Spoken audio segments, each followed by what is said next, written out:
hello लोगोफोर खुलुमबाय नोंथांमोनखौ गिबियावनो गासैखौबो सानलाव बरना लाग्रोनाय जाबाय नोंथांमोननि थाखाय दिनै मोनसे गोजोनथाव रादाब लाबोनाय जादों लोगोफोर जोंहा इन्डियान रेलवेनिफ्राय ग्रुप डि नि साख्रि ओंखारना फैदों दै जाय ग्रुप डि नि साख्रिखौ नोंथांमोना गासिबो नेना दंखायोमोन जानांगौ नोंथांमोनाथ' मिथिखायो बे ग्रुप डि नि साख्रिखौ नोंथांमोना मेट्रिक पास जानायफ्रानो एप्लाइ खालामनो हायो दा बिनिखायनो जोंहा साख्रिनि भेकेन्सियाबो 30,000निबो बारा दङ नालाय दा नोंथांमोननि थाखाय जोबोद मोनसे मोजां चान्स आरो दा बिनिखायनो आङो बे भिडिअनि गेजेरजों नोंथांमोननिसिम बे इन्डियान रेलवेनिफ्राय फैनाय ग्रुप डि नि साख्रिनि बागै आबुङै खोन्थाहरनो सानदों मा साख्रिनि नामफोर दङ आरो साख्रिनि भेकेन्सिया बेसेबां बुरजा दङ बेफोरखौ नोंथांमोना बे भिडिअनि गेजेरजों आबुङै मिथिजोबनो हागोन दा बिनिखायनो नोंथांमोना बे भिडिअखौ गासिबो जोबजासिम नायना लाखाबानो जाबाय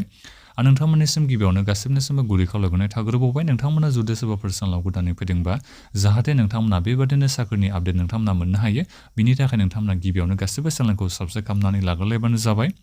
नोंथांमोना नायनो हागोन 17 डिसेम्बर जोंहा दाख्लै बावैसो बे माबाया फैदों नटिस होननानै बेखौ बुंनो नांगोन दा बेवहाय जोंहा बेहाय पुरा डिटेल्स लिरनानै होदों आरो मा जोंहा भेकेन्सिनि नामफोरा दङ नोंथांमोना बेफोरखौ फरायनानै नायजोबनो हागोन जेरै जोंहा पइन्ट्समेन बि दङ बेफोर जाहैबाय जोंहा बे लेभेल 1 नि साख्रि दै ग्रुप डि नि साख्रि माने बियो लेभेल 1 नि माने बियो ग्रेड 4 नि साख्रि होननानै नोंथांमोना बेखौ मिथिना लाबानो जाबाय आरो सेन्ट्रेल गभर्नमेन्टनि साख्रि नोंथांमोनाथ' मिथिखागौ जोंहा बे इन्डियान रेलवेआ सेन्ट्रेल गभर्नमेन्टनि सिङावसो थायो नालाय दा बेनिखायनो जोंहा बे ग्रुप डि आ जोंहा बे सेन्ट्रेल गभर्नमेन्टनि साख्रि दा बेफोर जाहैबाय जोंहा साख्रिनि नामफोरा नोंथांमोना नायनो हागोन नै पस्टमेन बि दङ मा डिपार्टमेन्टनि ट्राफिक इन्जिनियारिं डिपार्टमेन्ट दङ इलेक्ट्रिकेल डिपार्टमेन्टनि दं गासिबो माखासे डिपार्टमेन्टनि दंजोबो नोंथांमोना बेफोरखौ नायजोबबानो जाबाय मा साख्रिनि नाम दङ एसिस्टेन्ट लक'सिट दङ इलेक्ट्रिकेल एसिस्टेन्ट लक'सिट दङ डिजेल बायदिसिना डिपार्टमेन्टजों लोगोसेनो जोंहा बेहाय साख्रिनि नामफोरखौबो होदों आरो बिनिफ्राय बबे साख्रिनि नामाव आरो बबे डिपार्टमेन्टआव जोंहा गासै खैथा साख्रिनि भेकेन्सिया लांदां जानानै दङ दा बेखौ जोंहा बेहाय लिरनानै होदों दै नोंथांमोना बेखौ नायनो हागोन नै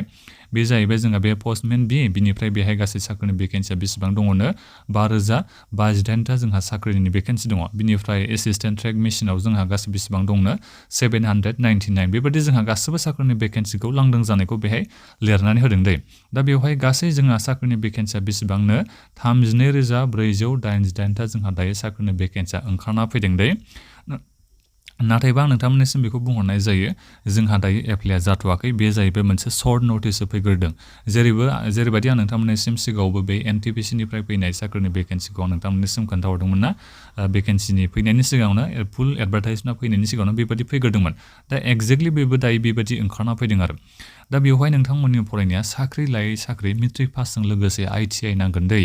दा जोंहा ITI लानायफ्राबो एप्लाइ खालामनो हागोन दा ITI गैयै नोंथांमोनाबो एप्लाइ खालामनो हागोन माखासे जोंहा भेकेन्सि दङ जाय भेकेन्सिखौ नोंथांमोना मेट्रिक पास जाबानो एप्लाइ खालामनो हागोन आरो बेहाय जेबो पार्सेन्टेजनि खोथा गैया जेबो पार्सेन्टेजनि बेहाय खोथायानो फैया दा बिनिखायनो नोंथांमोना जुदि दायो मेट्रिक पास जानानै दङबा जोबोद मोजां नोंथांमोना बे इन्डियान रेलवेनिफ्राय फैनाय ग्रुप डि नि साख्रिनि थाखाय एप्लाइ खालामनो हागोन दासिमाव जोंहा साख्रिनि भेकेन्सिया गासै 32,488टा फैदों दा बियो बारायनो हागौ दै दाथ' जोंहा एप्लाइआथ' जाथ'वाखै नालाय जोंहा केलेन्डाराव होनाय दंखायो नैबे डिसेम्बरनि गेजेरावनो जोंहा एडभार्टाइजमेन्ट फैनांगौ होननानै दा बेनिखायनो सर्ट नटिसखौ बिथांमोना दायो होग्रोखादों जानांगौ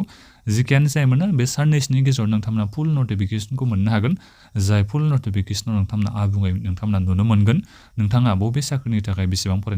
फरायनाय नांगौ बेखौ नोंथांमोना मिथिनो हागोन बिनिफ्राय जायफोर नोंथांमोना ITI दङ नोंथांमोनाथ' जेबो टेनसन गैया दै नोंथांमोना मेट्रिक पासजों लोगोसेनो ITI दङबाथाय टेनसनानो गैला नोंथांमोना गासिबो साख्रिनि थाखायनो एप्लाइ खालामनो हागोन ग्रुप डि नि साख्रिखौ दा बेवहाय बेखिनियानो जोंहा एडभार्टाइजमेन्टआव होनानै दोनदों फुल डिटेल्सआ दासिमबो फैथ'वाखै एसे उनाव फैयोबा नोंथांमोननिसिम भिडिअ लाबोगोन नोंथांमोनाथ' आरो मिथिखायो जानांगौ गोबां मानसियानो जोंहा बे ग्रुप डि नि एग्जामाव मात्र खेबसेल'सो एग्जाम जायो खेबनै खेबथाम बेबायदि जाया प्रिलिम्स मेन्स बेबायदि एग्जाम जाया खेबसे एग्जामाव नोङो पास जाबाथाय आरो मोनबायबो आरो नोङो बे ग्रुप डि नि साख्रिखौ इन्डियान रेलवेनि बे ग्रुप डि नि साख्रिखौ नोंथाङा खेबसेल' एग्जाम पास जाबानो मोननो हायो दा बेनिखायनो जोबोद मोनसे मोजांबो साख्रि होनो नांगोन बेखौ जेराव बार नोंथांमोना बे आसाम गभर्नमेन्टनि बायदि नोंथांमोना एग्जाम होफ्लेबाय थानांगौनि गोनांथि गैया नोंथांमोना जुदि मोजाङै फरायनानै होयोबा अब्लानो नोंथांमोना बे ग्रुप डि नि साख्रिखौ मोननो हागोन आरो साख्रिनि भेकेन्सियाथ' जोंहा एसे बुरजायानोखा नालाय दा बेनिखायनो नोंथांमोना एसे फरायनायखौ स्टार्ट खालामबानो जाबाय जोंहा एग्जामफ्रा फैगोन बोसोराव जानायनि चान्सआ दङ दा जोंहा सर्ट नटिसआ फैखाबाय जेला फुल नटिसआ फैनो थाखायथ' आरो बारा गोबाव सम गैखालानोसै जोंहा केलेन्डारावनो होनाय दंखायो डिसेम्बर मासनि गेजेराव बे ग्रुप डिनि साख्रिनि एडभार्टाइजमेन्ट ओंखारगोना दा बेखिनियानोमोन नोंथांमोना दायो माबाफोर सोंनांगौ दङबा भिडिअ कमेन्ट बक्सआव कमेन्ट खालामबानो जाबाय आरो बे भिडिअखौ नोंथांमोना दायो लोगोफोरनो शेयार खालामनो हादो आं नोंथांमोननिसिम फुल एडभार्टाइजमेन्ट फैयोबा भिडिअ लाबोगासिनो दङ नोंथांमोना बेनिखायनो चेनेलखौबो साबस्क्राइब खालामनानै लाखाबानो जाबाय भिडिअखौ दानिया नोंथांमोना जोबनायाव गासिबो लाइक खालामबानो जाबाय गोजोन्थों